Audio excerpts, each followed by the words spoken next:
Episode 311, Karin Hurt, co-author of the book, Powerful Phrases for Dealing with Workplace Conflict.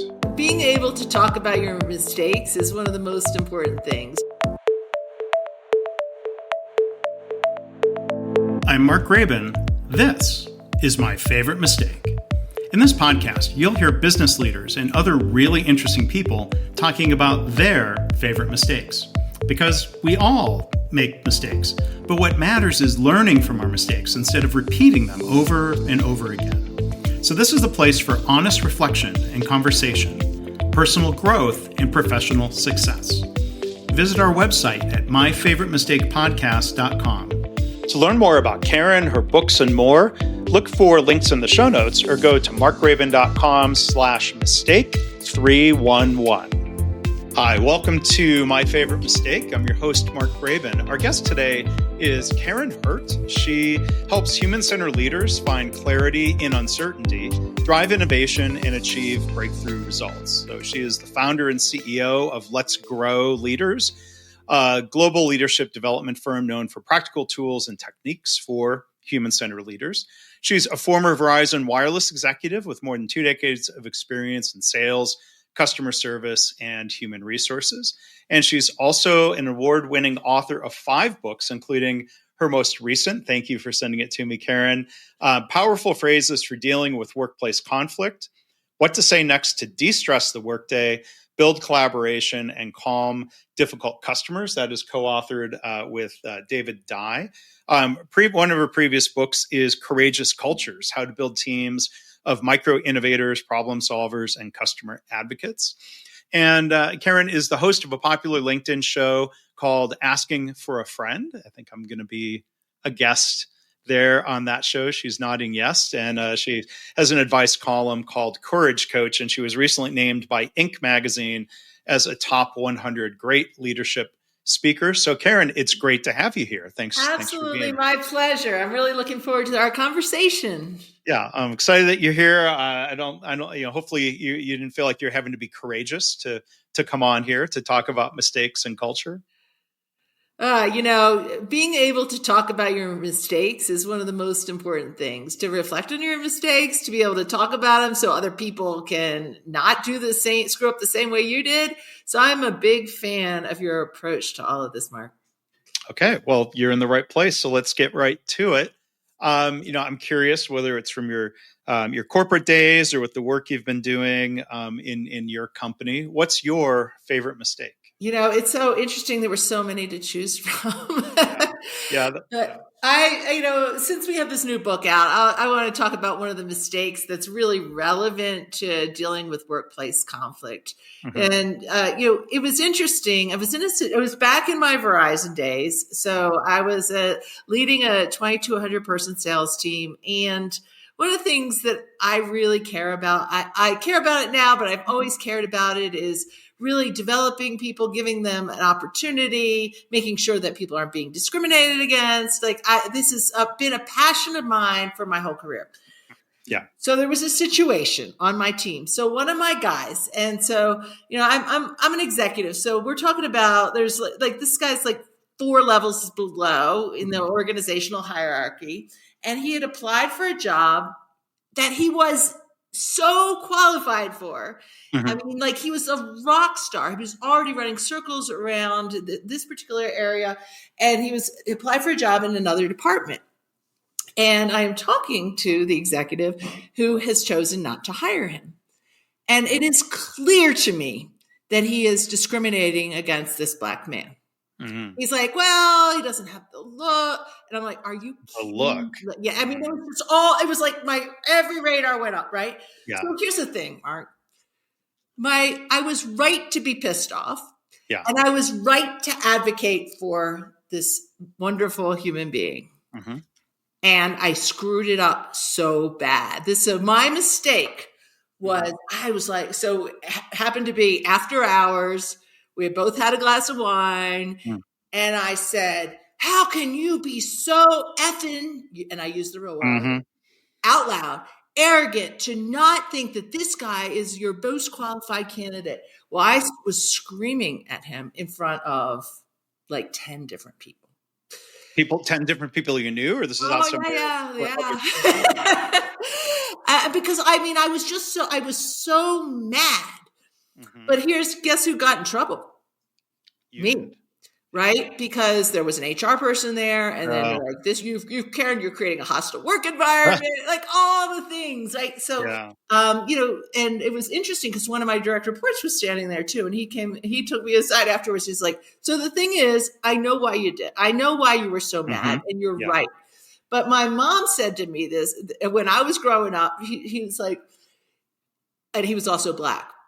Mm-hmm. And he said, the thing is, even if you're right, if you throw the first punch, you're going to be the one in the principal's office. And, he's like, so basically it appeared that you threw the first punch. And so at that moment, I was like, right, it doesn't matter whether you're right if you cannot effectively communicate and get what you need. Yeah. And it was, as it turns out, we did get his attention and the guy did get the job. So that part worked out in the end, but it was terrible for my career. It was terrible for my career and my reputation. And I, tried to be a human-centered leader. And there I was screaming and shouting an F-bomb. So there is a chapter in the book about what to do if somebody is shouting F-bombs. Yeah. So. Well, I appreciate you telling the story. I mean, when you talk about being human, the sense of emotions and outrage and wanting to defend somebody and in a righteous way, that is a very natural human reaction, right? But what I mean, thinking back, like was it a sense of frustration that, I mean, you had brought this up in, it sounds like, calmer ways. Yeah. And I mean, it sounds like there was a sense of frustration of, well, if that approach didn't work. Right. What, I guess, what was it? Well, I mean, like I've talked to people who say sometimes, like, intentionally getting mad and choosing your moments can be a strategy. Yeah. It loses effect if you're always in that mode. Yeah. So I think was it like a choice? You're like, well, okay, it wasn't a choice. It wasn't a choice.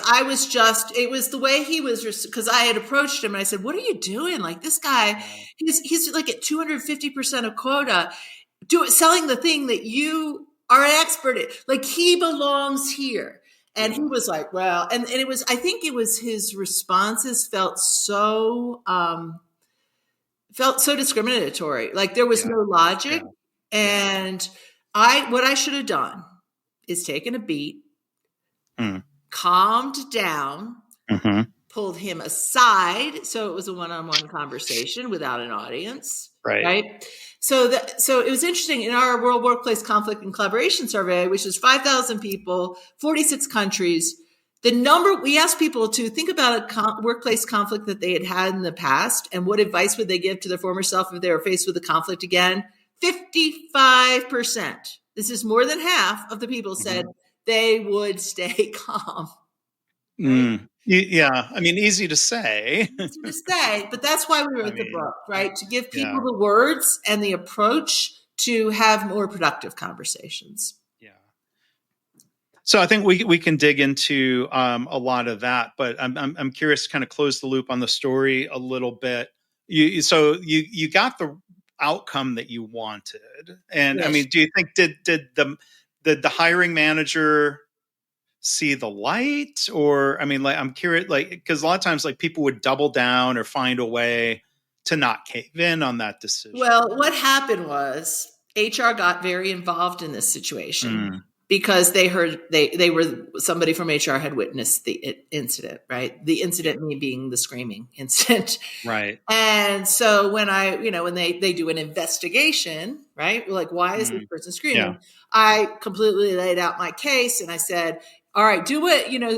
I screwed this up, but here's the case. And you have a clear case of discrimination here. Right. And in that case, right. So I did get the outcome, but I also I believe I damaged my reputation as a human-centered leader. And so I got my outcome, but I didn't get my outcome because part of my outcome is also to, maintain my brand, my personal brand. So, yeah. Did, was that part of, I was going to ask you then, what prompted or what things prompted your transition from the corporate world into starting a business? Was this one of the things that tipped you in that direction? No, it was a long time after that. So what was really interesting, so my whole background, my educational background is in this, right? Organizational development, communication, leadership. And then, I spent a decade at Verizon in HR doing this kind of work. And I, led a 300-person training organization. And so this has been my passion. Mm-hmm. But then, and this was such an important pivotal moment in my career, one of the senior vice presidents of customer service who I was working on an emergent integration project when I was in HR, this is a long way around the story, but it will all make sense. Mm-hmm. He said, "Hey, Karin, what are you going to do next in your career?" And I was in my early 30s. And I said, "I'll probably be VP of HR." And it's like, "Yeah, probably, if you don't do anything different. But guess what? I will have a lot more respect for you as a VP of HR if you have led a large team. So I think you should get out of HR for a minute, go lead some large teams." So long story short, I did. And so I led, I took on a bunch of our mega call centers without any call center experience. Then I did this large sales team. So all of that, now I'm an operations person, which is amazing. I learned so many things. Well, my last operations job, before I left, was to do the transformation of what we call our strategic partnership channel, which was 10,000 human beings in other companies, BPOs, outsourced call centers that were taking our calls. Well, what had happened was Verizon had ramped up very fast all these outsourced call centers when they first started selling the iPhone, because at one moment in time, Verizon did not have rights to do it. It all happened very fast, and you don't need to be in the call center business to know that you can't put up a 500 or 1,000 person contact center in 6 weeks and have a best-in-class customer experience, right? It's complicated. It's complicated to do that. And so what I inherited was a bunch of companies who were really struggling, and there was risk of them all being shut down, which sounded terrible to me from a human. So they asked me to come look at this situation because I am a culture expert, and to say help these companies or figure out whether we need to fire them. Yeah. Well, the thought of flying around to 33 call centers and firing people did not sound like a very human-centered job for me. Yeah. So I said, here's the deal. We're going to work to try to get these companies and these call centers to the same level of experience as our internal centers. That's going to be our mission. Yeah. And so for 2 years, that's what me and my team did. And we did it in a very human-centered way, helping these companies build great cultures, teach people how to give performance feedback. And the good news, we got to the same level of experience as the internal centers. So it worked. But while I was doing it, I started realizing I was telling the same stories again and again, right? Like I was like, here's how you should give the feedback. And I was making up really practical ways, because when you have 5 minutes to coach somebody, you got to be super practical and super efficient. And that's what the situation we were in. So I started a blog, and the blog was called Let's Grow Leaders. And I just started writing about all of the things that we were doing, but I never used the word Verizon. I never mentioned any of these call centers, but I was just like, if you need to give feedback in a human-centered way, do it this way, right? This is how you run an effective team huddle. And just was sharing a lot of information. Well, the blog just blew up. It started going on international following, best of blog list. I still have this executive job. I'm like, like what do I do? Are you making a mistake now? Yeah. Right? Like now I have too much on my hands. Well, one of the call center vice presidents that it was one of we were working with said, "Hey, Karin, why don't you come be our keynote speaker for the International Customer Service Association?" I'm like, I am not a keynote speaker. What are you talking about? Yeah. So he's like, just come do it. Just talk about what happened. Nobody's expecting you to be a professional speaker. Just tell the story. So I did get off the stage. The guy coming up next is Shep Hyken. He's one of the most, you know him. Okay. I know of him. Like he's very, very famous in the customer service world. Yeah. He's written a ton of great books. He says, "Hey, when are you leaving Verizon to do this full time?" And I said, "Shep, what are you talking about? I said, he goes, you are clearly meant to do this. Mm. And he said, he handed me his card. And he said, if you're ready to become a keynote speaker, you want to write a book, call me. And so then I'm like, all right, the universe is kind of telling me, like, right? So I did. So I did. I went home. I thought about it over the weekend. I called Shep. He said, join the National Speakers Association. And one thing led to another. And I started Let's Grow Leaders about a year later, actually. Mm-hmm. And now we work globally, all over the world, doing practical tools for human-centered leaders. Well, it's great. Well, I'm glad those things aligned, and it wasn't, that good transition wasn't directly the result of a mistake. Sometimes, sometimes that happens. Could have been. Yeah. So I want to ask about. So let's talk about the book. So again, the title of Karin's most recent book is "Powerful Phrases for Dealing with Workplace Conflict." So I'm curious, like, building directly off of your story and the way you reacted in that situation. There was a conflict in terms of a disagreement, about that candidate and what was right for the company and for that candidate. Have you been in situations, even if it wasn't an exact situation, where you were able to sort of coach yourself about staying calm, being more intentional about not just what stance to take, but how to bring something up? Yeah, all the time now, right? It's so, the higher the stakes of the work that you're doing, the more potential conflict you're going to have.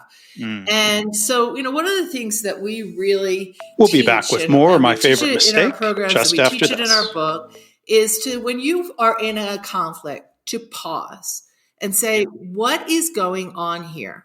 And we have 4 dimensions of productive conflict. So connection, are we connected as human beings? Clarity, do we have a shared understanding of success? Curiosity, are we genuinely interested in one another's perspectives and what's possible? And commitment, do we have a shared agreement? And, what I really do now is pause and say, what is going on here? So in that particular circumstance, there was a lack of trust, right? I did not trust that. So I should have started with connection and tried to really build on that connection. And then I should have showed up curious. Like, what's going on? Like, what's really going on? Why are you not? Tell me about I'm curious who your other candidates are. Right? Sure. Like, I didn't show up curious at all. Yeah. I started with so many assumptions.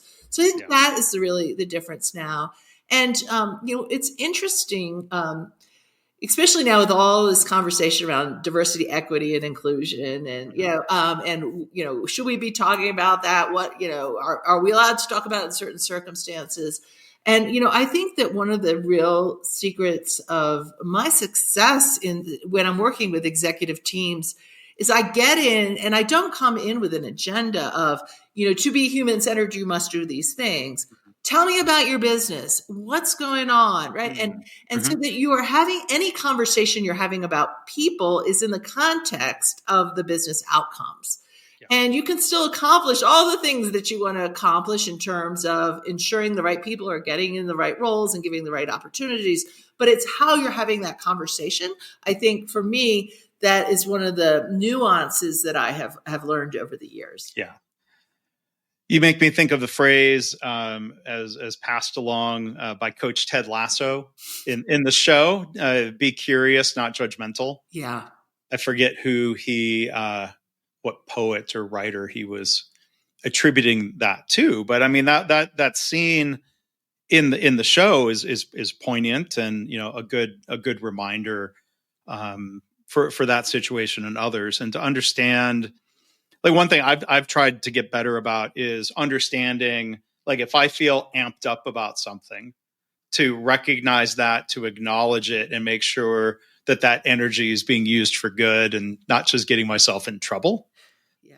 And taking a pause. And I mean, there's a story I think I've told on this podcast before of, one time I was upset. There was some workplace conflict. My attempt to take a calm, deep breath came across and it was in a video call, I was like looking off and I went like, but that's not the way to do a calm pause breath. Right. I didn't say anything, but I said a lot with that noise. And I hope that didn't come through the microphone too loud. It's how your face, and I am guilty of this too. The words, I could have the perfect words, but the look on my face is, we talk about that in the book too. It's like your tone of voice matters, your facial expression matters. Yeah. And the good news is these days, you probably have a lot of recordings of yourself, everybody, right? Like you can watch yourself and see how you are showing up, potentially unintentionally, right? Mm-hmm. Yeah. Yeah. And it's the phrases, the powerful phrases, but like in your situation or others, there's a difference between, what's wrong with you? Are you okay? Versus what's wrong with you? Right. In a curious, same phrase in a curious or an accusatorial way. But I'm curious in your research or in your experience with people, like how often does a team or a leader get in trouble because of what they said and how they said it versus staying quiet in a way that's just avoiding the conflict, like avoiding conflict versus doing conflict wrong, if you will. Yeah. So in that research I referenced, so 55% said stay calm, but 21% said their advice to their former self is that they would talk about it or they would talk about it sooner. Mm-hmm. And, that really, conflict does not get better with age.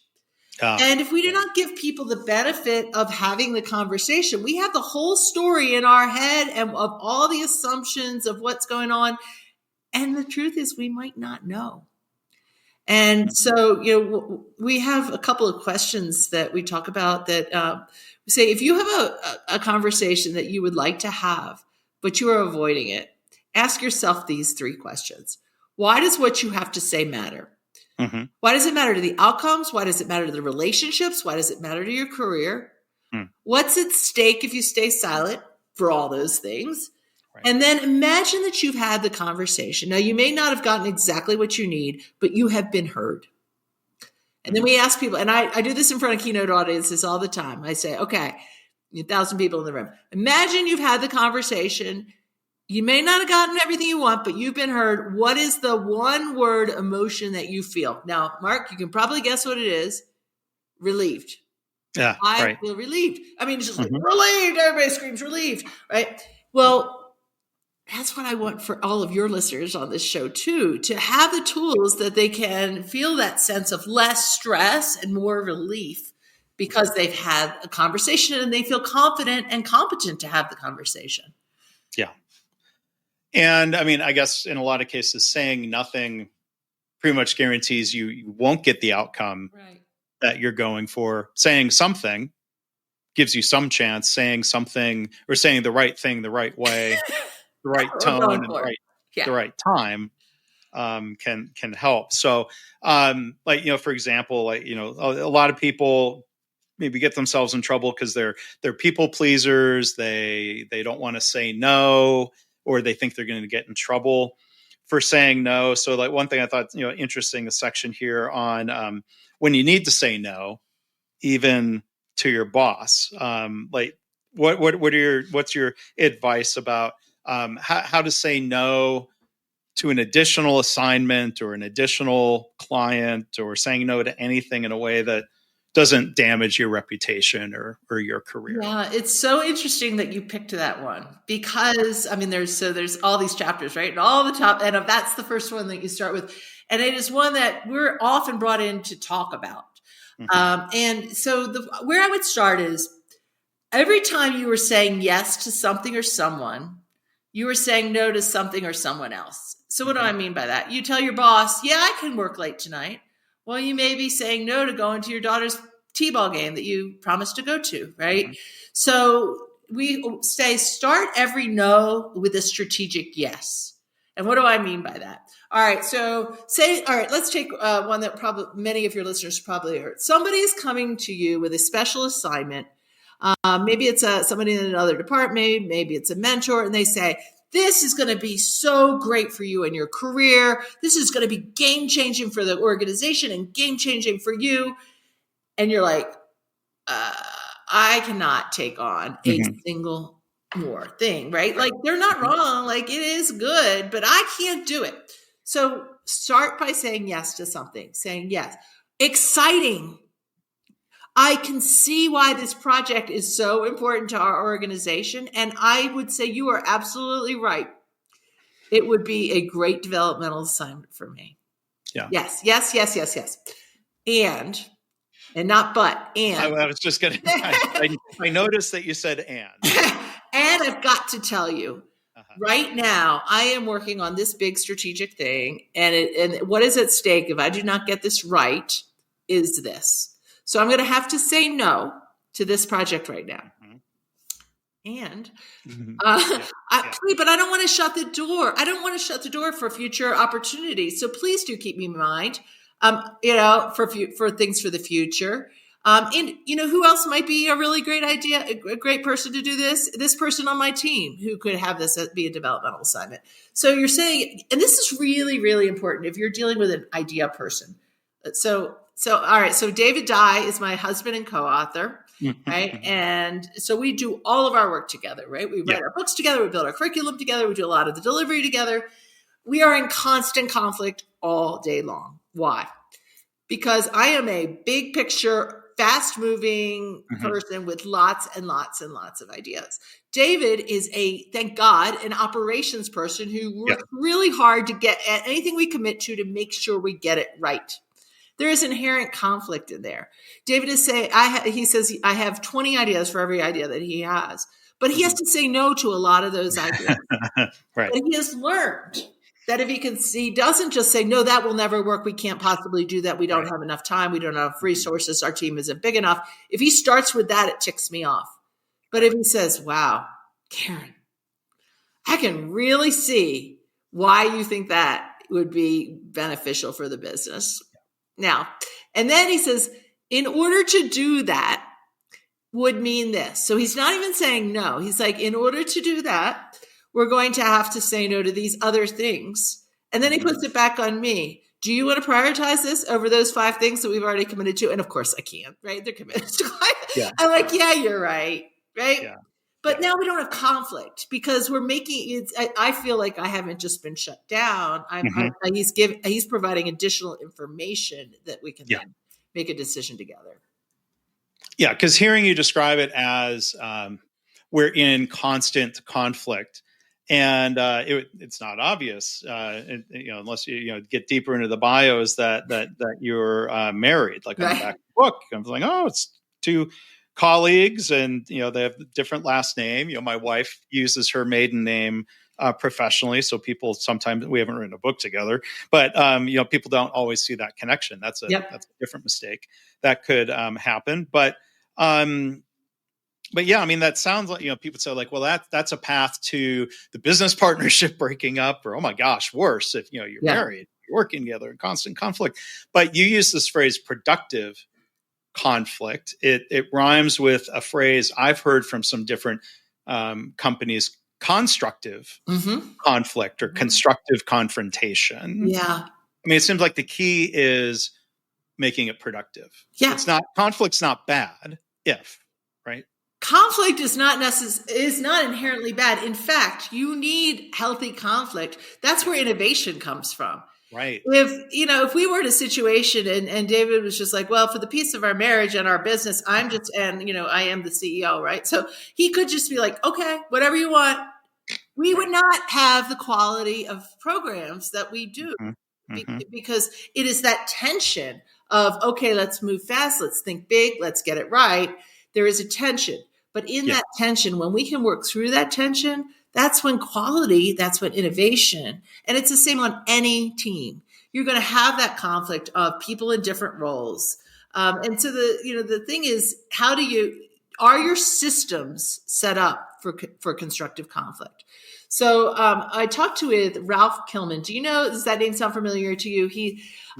The Thomas Kilman instrument is one of the oldest and very high quality conflict style instruments. And I interviewed him as we were building the book, and I said, "Hey, Ralph, can I call you the grandfather of conflict?" Mm-hmm. Yes, you may. So I'm going to call him. He is the grandfather of good conflict research. And he raised a really important point.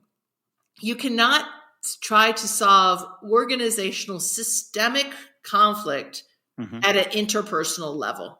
And Yeah. we try to all the time. We pit salespeople against each other and we stack rank them. And then we say, oh, but you should really collaborate, right? Share your best practices. But only one of you is going to president's cabinet. Yeah. Yeah. Right. That's a systemic design of the system. Yeah. Yeah. Yeah. And it seems like it's a mistake. I mean, one theme I think of in different workplaces, it's a mistake to blame an individual for a systemic problem. Yeah. And there are some of these systemic culture and communication problems. Yeah. A lot of them. And one of the biggest ones we talk about conflict cocktails. So conflict is not just simple, right? It's this and that. And we see this a lot in global and hybrid teams, right? So you've got people who are working across time zones.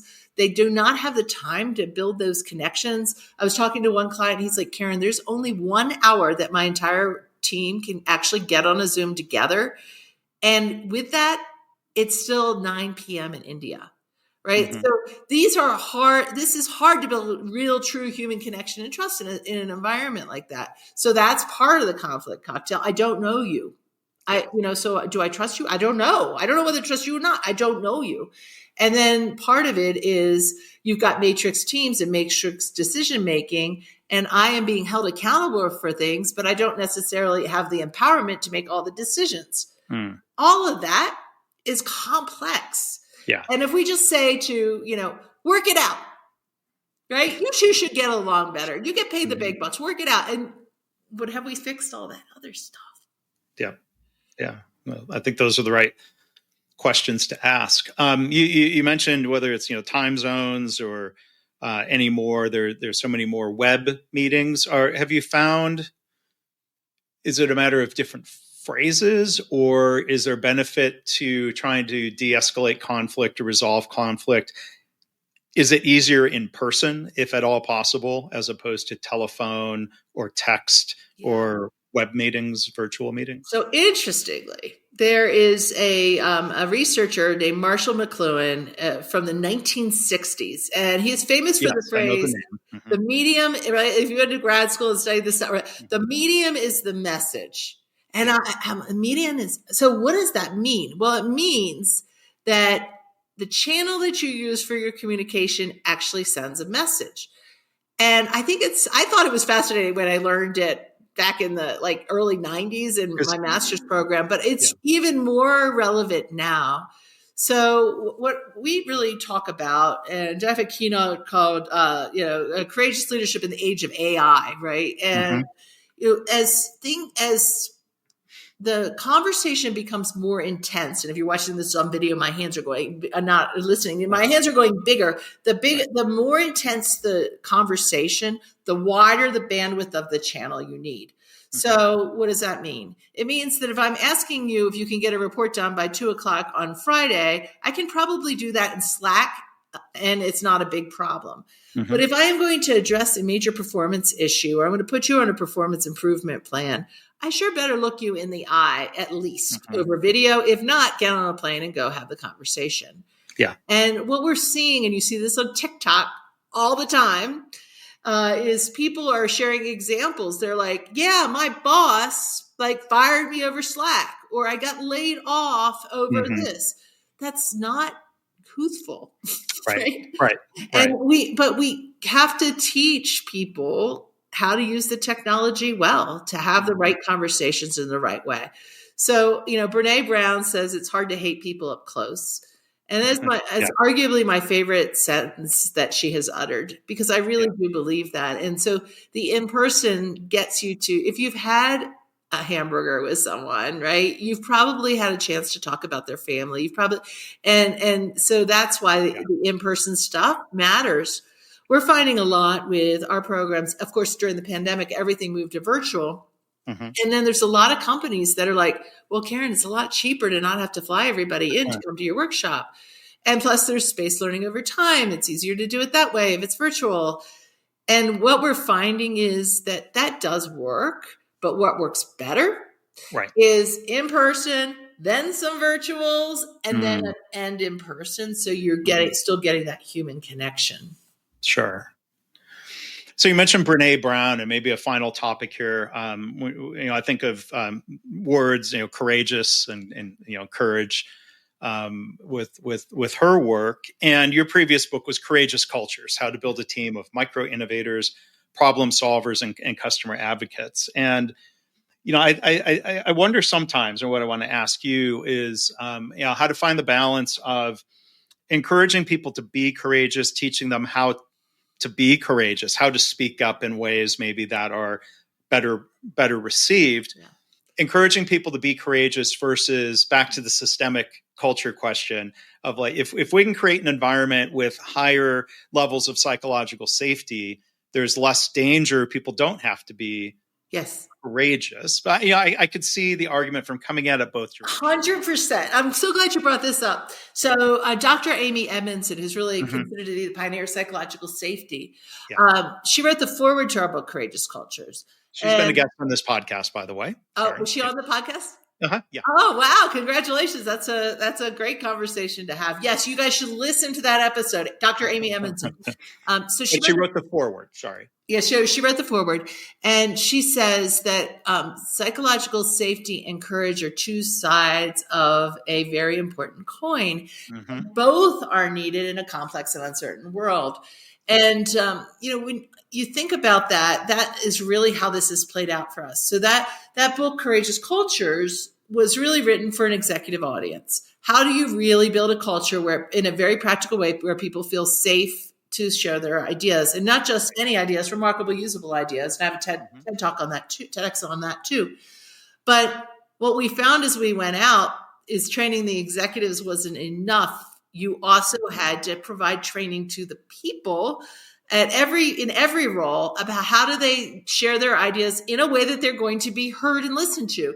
So we have our executive programs, but we also have these other practical ways to be more daring, how to share an idea, how to confront your boss, which is how that all then led to Powerful Phrases, because HarperCollins called us and said, I think we need the companion book to this. Right? Yeah. So it all plays together. Yeah, no, I think that's well said. So a good combination of books. I hope people will go check out the books. Karin Hunt, if you want. Karin Hurt. Speaking of mistakes, my goodness. Mark, the crazy thing is people do it all the time. The only reason I care is when they go to look for me on LinkedIn, I want them to find me. Yeah. Karin Hurt. I'm going to not edit out that mistake. Thank you for calling out the mistake and not just letting me plow through. I must have gotten it right in the introduction then. You did. And here's the crazy thing, Mark. 10% of the time people do that. Yeah, and it's not because I know somebody who has that name, or sometimes I've messed up somebody's name because it's very similar to somebody I've known a long time, and it just comes out wrong. So Karin Hurt, Hurt. Hope I didn't hurt your feelings about that. Sorry. Karin Hurt has been our guest. If you want to learn more about her speaking and her company, look in the show notes. And most recent books are Courageous Cultures: How to Build Teams of Micro Innovators, Problem Solvers, and Customer Advocates. And the most recent book that I have in my hand, Powerful Phrases for Dealing with Workplace Conflict: What to Say Next to De-Stress the Workday, Build Collaboration, and Calm Difficult Customers. So yeah, it's just flipping through, I want to share, there's, the sections of, how to communicate when you're in a certain situation, how to communicate when you feel a certain way, communicating with difficult people. I'm just going to read the list. This will spark people's interest, I think. How to deal with lazy coworkers, know-it-alls, chronic complainers, bullies, workplace gossips, idea crushers, passive-aggressive coworkers, and difficult customers. And hopefully somebody you're working with doesn't fall into 4 or 5 of those categories. Mark, thank you so much for having me today. It's been a joy to talk with you. And I look forward to having you on Asking for a Friend. All right. Well, thank you. So thank you for sharing your story and for all of your insights and reflections here today. Thank you, Karin. Thanks. Well, thanks again to Karin for being a great guest today. To learn more about her most recent book, all of her work, and more, look for links in the show notes or go to markgraban.com/mistake311. As always, I want to thank you for listening. I hope this podcast inspires you to reflect on your own mistakes, how you can learn from them or turn them into a positive. I've had listeners tell me they started being more open and honest about mistakes in their work.